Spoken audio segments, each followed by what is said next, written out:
Hey guys, if you're curious about how to pick the best offer in this hot competitive market, stay tuned for this video. We're going to talk about how we help our clients make the best decision and accept the best offer.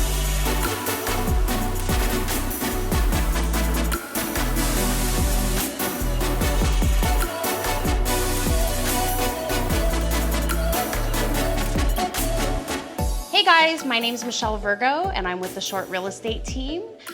Today we're going to talk a little bit about how to accept the best offer in this competitive market.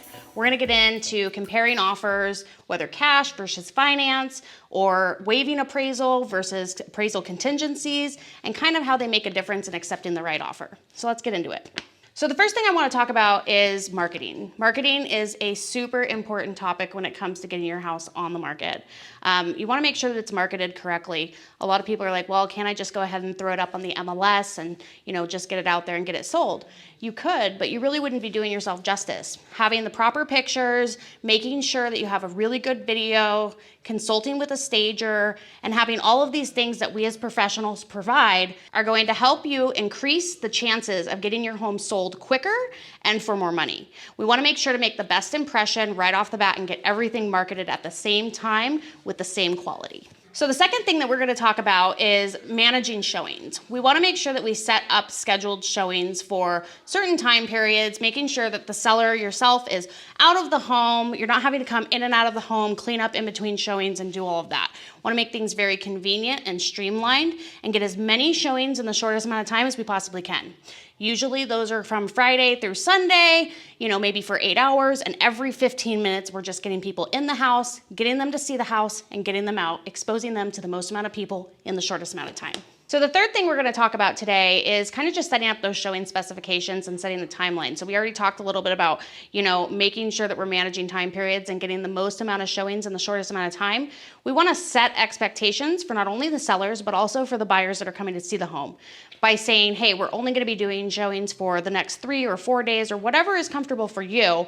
Then we're going to be setting precedent so everybody knows when they're expected to be able to get in, get it seen, and get their offers to us as quick as possible. So the fourth thing we're going to talk about maybe isn't always set in stone for some people, but we think it's really, really important. We want to set a date for when we're going to review offers. So that way we're communicating with all of the buyer's agents, we're communicating with you, and we're setting expectations for everybody when we're going to have all of the offers expected to be in, when we're going to be reviewing and getting back to people so everybody's on the same page. So number 5, this is going to be super duper important. We want to make sure that we're going through each offer. We want to look at things like proof of funds. We want to look at the contingency periods. We want to look at all of the things that are detailed in the offer to see what makes it the strongest offer and the best for the sellers. We're going to go into detail, kind of just looking at whether or not that person actually has money in the bank. So we're going to get what's called proof of funds. Could be a bank statement or other financial statement showing that that money is actually there. We're going to go ahead and talk to the lender to make sure that the lender really feels strongly that this buyer is qualified.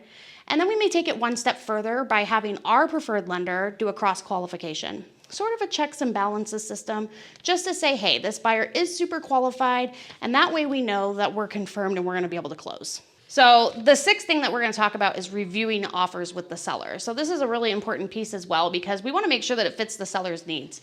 This can have things like, if a seller needs rent back, let's say that you need to stay in the property longer than after the property closes. You need a little extra time to move or get into that new house. We want to make sure that that buyer is willing to give that to you up front. We're also going to talk about contingencies and appraisal and whether or not that person has waived the appraisal. So the way that weighs is if you have an appraisal contingency in place, they're going to require an appraisal. If they're waiving it, then basically the buyer is saying he's going to pay that purchase price no matter what the appraisal comes in. The main thing we want to make sure is that, this person is really able to close and that they're giving the seller exactly what they need to make the move comfortable and that all parties are happy.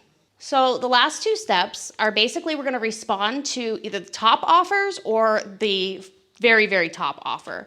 I like to respond to all agents that have sent in an offer just to kind of give them a heads up like, hey, we did choose you or we didn't choose you. You want to always at least give them a final decision. And then once we get back to that top offer and we let them know that, their offer's been accepted, we're moving forward, we get to the fun part and we get to open escrow. So if you feel like this was helpful and you like this content, go ahead and hit the subscribe button, and we're always here to help. So if you guys really like the content, you have any questions on anything, questions about the market, always feel free to reach out and give us a call.